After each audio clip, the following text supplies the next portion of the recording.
이번 연도 마지막 주일 예배 말씀은 이사야서 11장 1절에서 10절까지의 말씀입니다. 아이사야 11, 1-10. 이사야 11장 1절부터 10절까지 봉독하겠습니다. 이새의 줄기에서 한 싹이 나며 그 뿌리에서 한 가지가 나서 결실할 것이요.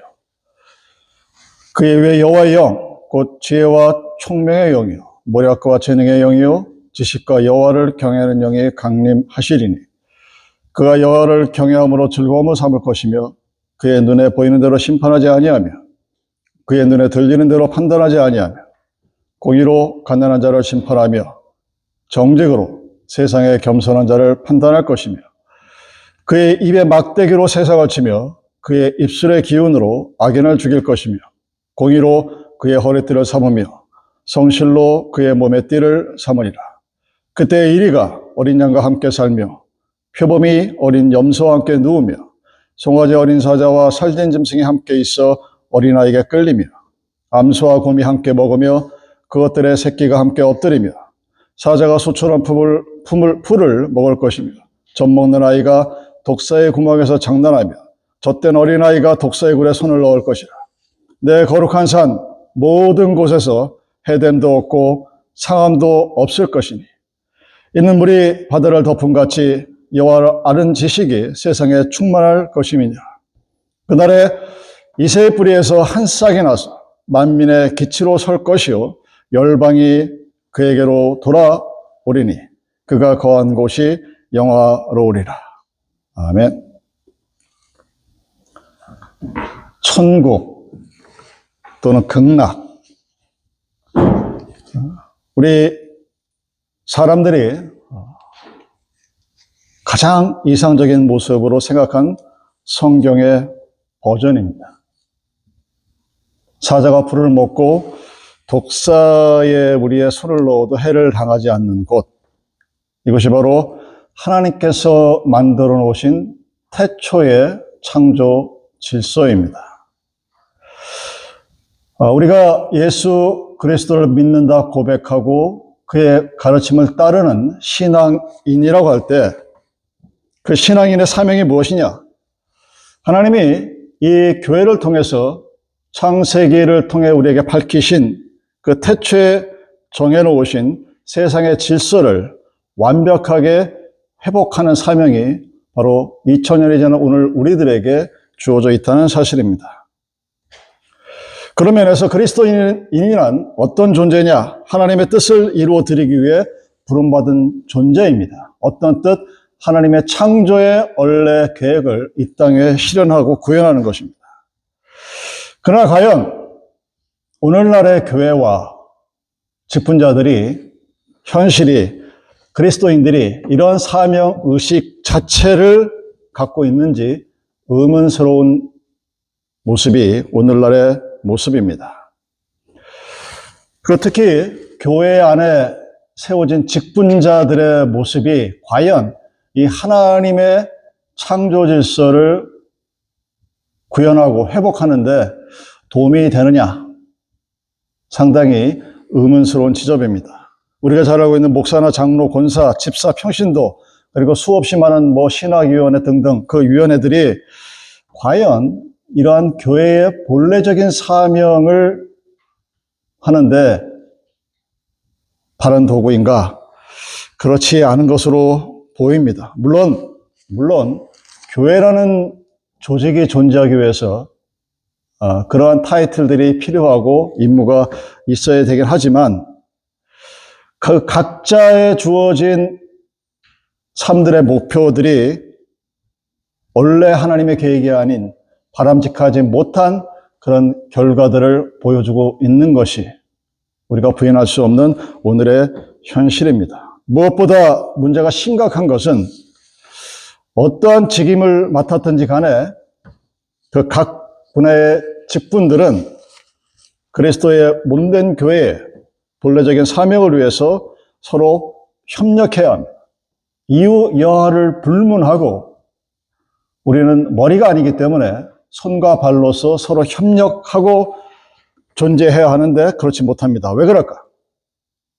본래 우리에게 주어진 사명이 무엇인지 모르고 있거나 또는 오해하고 있기 때문입니다. 그래서 교회가 교회답지 못한 겁니다. 오늘날 이민교회를 비롯한 이 지상교회의 구성원들과 각 직분자들은 이런 막중한 성경의 사명을 잊어버리고 또는 목표가 없는 그런 삶을 살아갑니다. 교회 밖에서도 의로운 삶보다는 불의한 삶을 살아가고 있는데 문제가 있습니다. 그리스도인들은 하나님의 정의로운 통치가 무엇인가를 보여주어야 할 사명이 있습니다. 그런데 우리들은 오로지 자신의 욕망과 이해관계에 얽매여서 정의로운 삶을 잊어버리고 살아갑니다. 그러다 보니까 그리스도인뿐만 아니라 그리스도인이 아닌 사람들에게까지 비난을 받는 그런 모습이 오늘날 현실입니다. 그리스도인이라고 고백하고 있음에도 불구하고 하나님을 믿지 않는 세상의 사람들과 별반 다를 바 없는, 아니 그보다 더한 아주 편협한 사고 체계와 세계관을 갖고 오직 자기만을 생각하는 자기 교회, 자기 교단, 자기 가정, 이 나라는 마이셀프라는 테두리에 갇혀서 그것이 마치 세상의 전부이냐 살아가고 있습니다. 그러다 보니까 교회 했을 때 교회를 존경할 만한 것들을 찾아보기가 어려워요. 그것이 문제입니다. 아주 심플한 예를 하나 들어드리겠습니다. 한국 교회에서 장로 대통령은 초대 대통령인 이승만 장로의 꿈이었습니다. 그 이승만 대통령 이후에 윤보선, 박정희가 장로가 아니었고 크리스찬이 아니었기 때문에 야, 장로 대통령이 나오면 한국의 기독교 국가가 이루어지고 이 땅에 천국이 이루어질 것이라는 염원이 있었습니다. 믿는 사람 누구에게나 그런 염원이 있었고 그렇게 해서 몇 명의 장로 대통령들이 나타났습니다. 그분들에 대한 평가가 어떤지는 여러분들이 더 잘 아실 테니까 제가 뭐라고 말하지 못하겠지만 과연 그 장로가 대통령이 되고 장로가 국무위원이 되고 국회의원이 됐을 때 그 나라가 한국이라는 나라가 정말로 정의롭고 평화스러운 나라가 되었느냐? 어느 누구도 그렇게 얘기하지 않습니다. 오히려 부끄러워합니다. 왜 그들의 삶이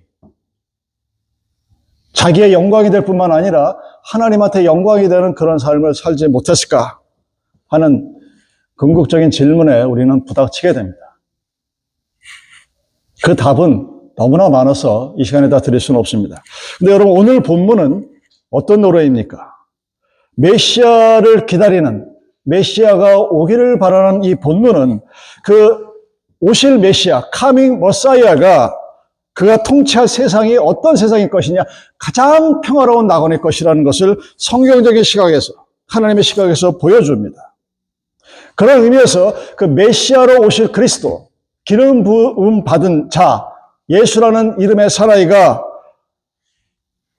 그를 본받아 살아갔을 때, 그의 가르침을 본받아 살아갔을 때 나타내야 될 세상의 모습이 바로 이 본문의 모습입니다. 그리고 이 본문의 모습은 이 땅에 존재하는 불완전한 지상교회가 지향해야 할 교회의 본래적인 미션이 무엇인가를 아주 명확하게 보여주고 있습니다.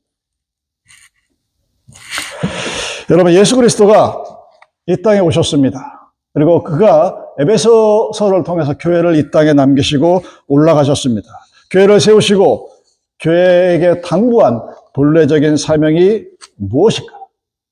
신구약 성서를 통틀어 읽어보면 그 본래적인 사명이란 무엇이냐? 바로 하나님의 지상 통치를 구현하는 것에 있습니다. 그 하나님의 지상 통치를 의미하는 것은 우리 교회의 교인의 숫자가 많아져서 기독교인들을 100%로 만드는 것이 아니라는 얘기입니다. 교회의 본래적인 사명은 그 하나님의 지상 통치를 이 땅에 구현하는 것입니다. 그것은 교인의 숫자가 아니라, 그것도 중요하지만 이 세상에 정의로운 질서를 통해서 평화를 정착시키는, 그것이 바로 그리스도가 하실 일입니다. 교회가 있는 곳은 평화가 있어야 됩니다. 여러분들 교회 안에 오셔서 분란이 없어야 그게 교회예요. 분란 자체를 만들지 말아야 합니다. 세상은 그리스도와 교회에게 바라고 있습니다. 부디 정의로운 세상, 하나님이 통치하는 정의와 평화가 넘치는 그런 세상을 이 땅에 만들어 달라고 우리 교회에 원하고 있습니다. 근데 우리 교회들은 그런 것에 관심이 좀 덜하죠. 그러기 위해서 하나님의 정의로운 세상을 이 땅에 구현하기 위해서 교회에게 필요한 신앙적인 덕목, 신앙적인 원리가 무엇입니까? 오늘 본문에서 끊임없이 강조되는 두 단어가 있습니다. 여호와를 경외함, 여호와를 아는 지식. 이것이 하나님의 나라가 이 땅 위에 구현되어야 될 정의로운 세상과 사회에 대한 기본 원리입니다. 우리 신앙인이 이것이 갖춰져 있을 때, 우리 신앙인에게, 믿는 이들에게 여호와를 아는 지식과 여호와를 경외함이 충만하게 됐을 때, 그때서야 우리는 선과 악에 대한 바른 분별력을 가질 수가 있습니다. 나아가서 선을 행하고 악을 버릴 수 있는 신앙적인 힘을 갖추게 됩니다. 그리고 지상에서 생존하는 모든 생명체와 비생명체 모두의 평화로운 공존을 위해서 힘쓸 수가 있게 됩니다. 자, 문제는 여호와를 경외한다. 자문의 말씀이죠. Fear of the God. 또 여호와를 안다.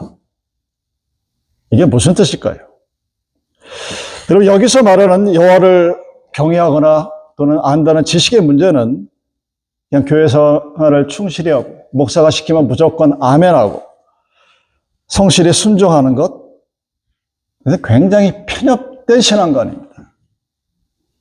근본적인 신학이 지향하는 바, 이런 마가라는 이름이 굉장히 멋있게 들리는데 속을 뜯어서 얘기해 보면 백인만을 위한 크리스찬 교를 얘기합니다. 백인으로서 기독교를 믿는 자들의 미국을 의미하는 것이 바로 마가라는, 정말 얼토당토 않는 근본주의 철학의 기반을 둔 정치 체계입니다. 그것은 뭐라고 하면 남부지방에 있는 교회 목사들은 쫓겨난대요. 실제로 어느 목사님이 꽤 큰 교회에서 주일 예배 때 그거를 제가 한 말을 똑같이 했다가 그 다음날 그 교회에서 쫓겨났다고 합니다. 여러분, 근본적인 신학은, 문자 그대로 믿는 이 신학은 굉장히 편협된, 그리고 오류가 많은 신학입니다. 성사의 뜻은 우리가, 여러분들이 알 수 있는 지식의 한계를 이미 뛰어넘었습니다. unlimited예요. 무한한 지식입니다. 거기에는 온 세상을 경영하시는 하나님의 통치 원칙과 섭리에 대한 소중하고 귀한 정보들이 들어있습니다. 여호와 하나님은 단순히 생명체뿐만 아니라 생명이 없는 비생명체, 그 물질들의 주인이십니다. 여호와의 관심이 여러분의 영혼의 구원에만 있을까? 우리는 그렇다고 믿습니다. 특히 장로교나. 영혼 구원만 하면 이 세상이 끝날 것이라고 생각합니다. 과연 그럴까? 성경은 아니라고 그럽니다. 여호와 하나님은 우리의 인간의 영혼 구원의 그 중요성과 더불어 또한 동시에 온 세상의 질서와 평화에 관심이 있으신 분입니다. 여러분, 창세기 1장을 천천히 읽어보시고, 너무 빨리 읽지 마세요. 천천히 읽어보시고 한자 한자 써가면서 읽어보면 거기에는 생명체와 비생명체가 온 우주에 대한 그 공존한 세상을 보시면서 아주 좋아하고 그리고 안식하셨다로 끝납니다. 하나님이 원하시는 세상이 바로 창세기 1장에 구현된 세상이고, 그 창세기 1장에 구현된 세상을 이사야서가 구체적으로 우리에게 묘사하는 겁니다. 설명해 주는 겁니다. 이러이러한 하나님께서 원하시는 삶이 어떤 모습이냐. 어린아이가 독사의 손에 넣어도 그 독사가 갖고 있는 독이 그 어린아이에게 해를 끼치지 않는 세상. 사자가 풀을 먹고도 살 수 있는 세상. 꼭 남의 피를 먹지 않아도 살 수 있는 세상. 우리의 상식과 지혜로는 이해가 안 가는 그 세상이 바로 하나님께서 원하시는 그런 세상입니다.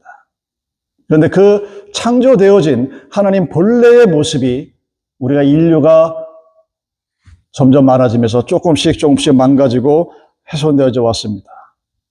하다못해 그 열방 중에 선택받았다고 하는 이스라엘 민족도 하나님의 의도를 쫓아가지 않았다는 것의 기록이 바로 모세오경입니다. 출애굽기를 보십시오. 끊임없이 반역합니다. 하나님께서 선택하셨고 하나님의 강압적인 은혜로 그들에게 구원의 길을 줬음에도 불구하고 그들은 끊임없이 반복적으로 하나님을 무시하고 대들고 불순종합니다. 그 모습이 바로 오늘날 우리들의 모습입니다. 그리고 이어지는 신약 성서의 증언은 구약 시대에 불완전하게 이해된 그 하나님의 뜻을 완성시키시려 누가 오셨냐? 바로 예수 그리스도가 오셨다고 증언하고 있습니다. 그리고 교회의 사명이 무엇이냐? 그 예수 그리스도가 우리에게 가르친 그 사명을 증언하고 그대로 살아가는 그것이 바로 우리의 증언이라고 말하고 있습니다. 여러분 마태복음 11장을 보게 되면 세례 요한이 장차 오실 이가 누구신가에 대한 설명하는 구절이 나옵니다. 나병 자가 깨끗함을 받을 것이고 못 듣는 자가 들을 것이고 안전뱅이가 일어나서 걸을 것이고 가난한 자에게 복음이 전파될 것이다. 나로 말미암아 실족하지 아니한 자는 복이 있을 것이다. 자가올 메시아가 The Coming Messiah가 우리에게 보여줄 모습들은 우리가 갖고 있는 여러 가지 모든 이 아픔의 근원들을 치료시켜줄 치료자, 회복자로서 이 땅에 오신다는 것을 분명히 얘기하고 있습니다. 근데 그럼에도 불구하고 이 오실 머사야에 대해서 예수님에 대한 우리들의 반응은 하나가 아닙니다. 둘로 나눠집니다. 그것을 영접하는 자가 있었고 그 예수를 너 기껏해야 목수의 아들, 공부도 못한 놈, 가난한 녀석, 혼외자 이렇게 받아들이는 어떤 이유를 들이대고 받아들이지 못하는 사람들이 있었고 어떤 이유를 되든 간에 그냥 믿음으로 은혜로 받아들이는 사람이 있었습니다. 그래서 그 받아들이는 사람 이유 여하를 불문하고 정말 하나님의 100%의 은혜였던지 아니면 나의 1%의 조그만 믿음이었던지 간에 그것을 받아들이는 자에게는 실족하지 아니한 자들에게는 복이 있다는 것이 바로 예수님의 말씀입니다. 세상에는 예수님과 그의 가르침을 고의적으로 편견을 갖고 대하는 자들이 있습니다.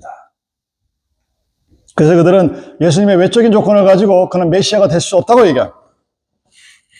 조그만 시골 마을인 나사렛의 그 어려운 성장 과정,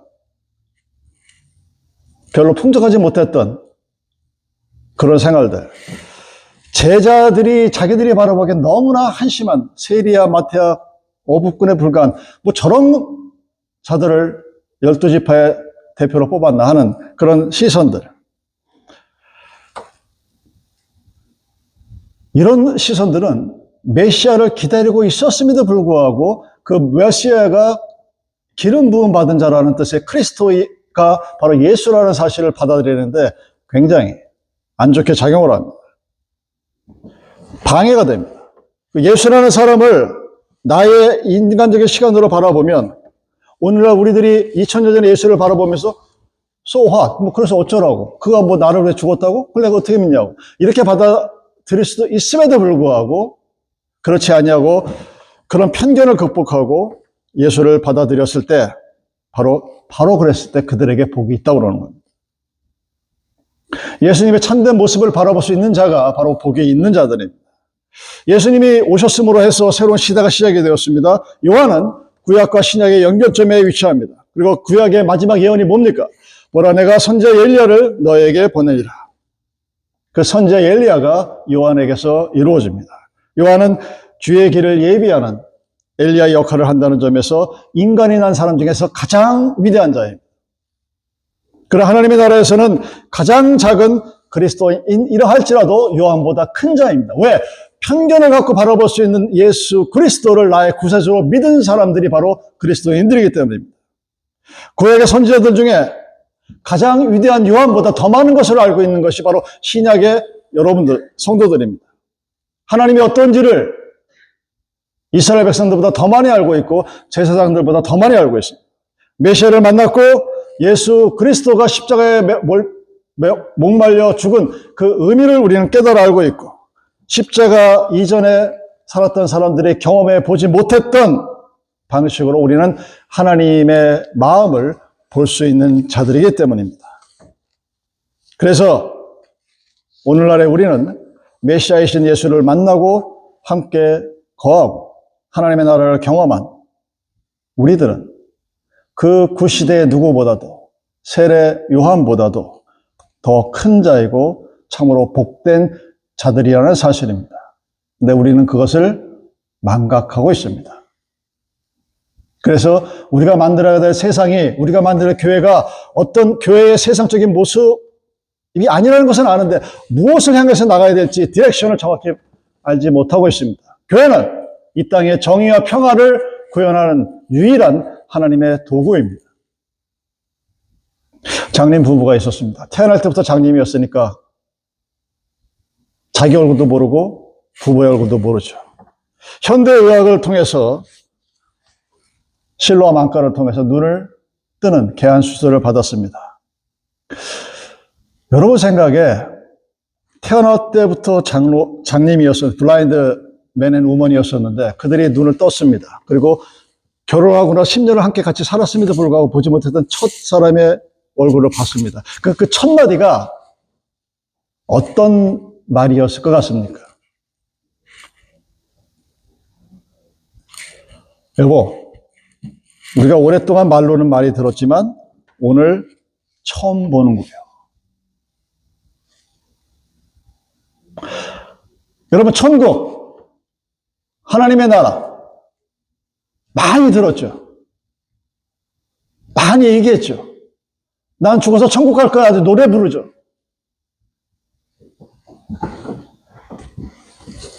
그것을 보여주는 것, 그것을 볼 수 있는 때가 바로 오늘입니다. 여러분의 영안이 떠지면 교회가 무엇을 할 것인가를 명확히 알게 됩니다. 근데 그럼에도 불구하고 오늘날의 현실은 심각합니다. 성서에서 가르치던 하나님의 뜻은 제대로 펼쳐지지 못하고 있습니다. 누구의 잘못이라고 딱히 목사만 잘못했다고 얘기도 못해요. 장로만 잘못했다고 얘기 못합니다. 모두의 잘못이고 오류고 실수입니다. 세례 요한이 예수님의 등장에 앞서서 이스라엘 백성에게 회개의 메시지를 선포하고 세례를 주면서 회개에 합당한 열매를 맺으라고 공고합니다. 우리가 하나님께서 나에게 향하신, 하나님께서 이 교회에 향하신 하나님의 뜻이 무엇인가에 대해서 잘못된 생각을 갖고 있었다면 우리는 지금도 늦지 않았습니다. 우리가 지나왔던 2025년도까지 살아왔던 지나온 삶에 대한 허물이 있다면 용서함, 하나님 앞에 고하면 됩니다. 그리고 회개하시면 됩니다. 그리고 그렇다면 내가 나의 잘못을 하나님 앞에 회개했다면, 리펜트했다면 그럼 무엇이 하나님을 기쁘시게 하는 삶인지 기억해야 합니다. 그리고 그러한 삶을 위해서 살아나가야 합니다. 선과 악이 무엇인지, 의로움과 불의함이 무엇인지를 아주 분명하게 가를 수 있는 분별력이 있어야 합니다. 그리고 나는 의인으로서의 삶을 살아갈 수 있도록 살아가겠다고 결심하는 것이 필요합니다. 왜냐하면 내가 살아가는 조건은 나의 기쁨과 나의 만족뿐만이 아니라 그리스도께서 자기를 기쁘게 하지 않으셨다는 그 말씀, 로마서 15장 3절의 말씀을 기억하고 살아야 되는 것입니다. 우리의 존재 이유는 나와 더불어 살아야 할 이웃과 세상의 기쁨과 행복에 우선권이 있다는 사실을 잊지 마셔야 합니다. 여러분이 진정으로 기뻐하고 싶으면 나뿐만이 아니라 나와 함께하는 자와 나의 배우자와 나의 자녀와 나의 가정과 나의 교회와 함께 기뻐하고 함께 즐거워야 됩니다. 그것이 이루어져 나갔을 때, 그래서 모든 이단을 비롯한 정통과 이단이 제일 중요한 하나님의 가정이 이루어져 나가게 되는 것입니다. 우리가 이웃의 약자를 돌보고 그를 세우는 일에 힘써 나가는 것, 그러한 삶이 본문에서 이새에 싹인 메시아가 보여주고 그리고 이루어져 나가야 될 삶과 세상인 것입니다. 그래야, 그렇게 해야 내가 나뿐만 아니라 나와 함께하는 모든 이들과 함께 손을 잡고 나가겠다는 그런 마음과 의도와 결심을 가지고 살아나가야 해됨도 상한도 없는 이사야 11장 9절의 그 삶의 모습이 이 땅에서 이루어질 수 있다는 것입니다. 나 혼자가 아니라 나를 비롯한 모든 이들 서로 손을 함께 잡는 삶. 그럴 때가 이랬을 때 비로소 세상은 여호와를 아는 지식이 충만한 세상이 됩니다. 여러분, 여호와를 아는 지식은 내가 하나님을 믿었습니다가 아니라 내가 그 하나님을 믿음으로 해서 나의 이웃들과 손을 잡고 그들과 함께 걸어나갈 수 있는 삶. 그것을 위해서 교회를 세워놓은 거예요. 그리스도가 이 세상에 오신 목적이 무엇일까요? 내 죄를 씻기 위해서 나 대신 죽으셨다. 맞습니다. 또한 동시에 그리스도가 이 세상에 오신 목적은 나 하나가 아니라 우리가 하나라는 사실을 알게 해주는 것입니다. 그것이 그리스도가 이 세상에 오신 목적이고 그리스도인들이 이 땅에서 살아갈 가장 궁극적인 삶의 목표인 것입니다. 그래서 때론 내가 힘들고 때론 내가 쓰러질 것 같아도 때론 내가 감당할 수 없는 어떤 어려움이 닥쳐도 내가 그 모든 것을 헤쳐나갈 수 있는 것은 내가 아니라 나와 함께하는 크리스찬들이 있기 때문이라는 사실을 여러분 기억하시기 바랍니다. 지나간 세월을 되돌아보면서 나의 오늘까지의 삶의 여정에 얼마나 많은 자들의 도움이 있었는지를 기억하시기 바랍니다. 우리는 그런데 빵 준 거는 잘 잊어버려요. 내가 가장 힘들고 어려울 때 나를 도와줬던 손길을 잊어버립니다. 대신 내가 나에게 조금 손가락으로 아프다고 찔렀을 때 그런 거는 죽을 때까지 기억 안 잊어버려요. 사랑하는 여러분, 이사야 11장 1절에 10절의 말씀은 하나님이 이 땅에 이루실 나라의 모습입니다. 그리고 교회는 그 사명을 위해서 이 땅에 세워진 하나님의 기관입니다. 우리는 그 하나님의 기관에 직분을 받고 세워진 직분자들이 무엇을 위해서? 이 땅의 상함도, 해함도. 그래서 누구나 혼자 슬퍼하지 않고 함께 할 수 있는 세상. 그것이 성경이 말하는 하나님 나라, 천국의 모습입니다. 함께 기도하시겠습니다.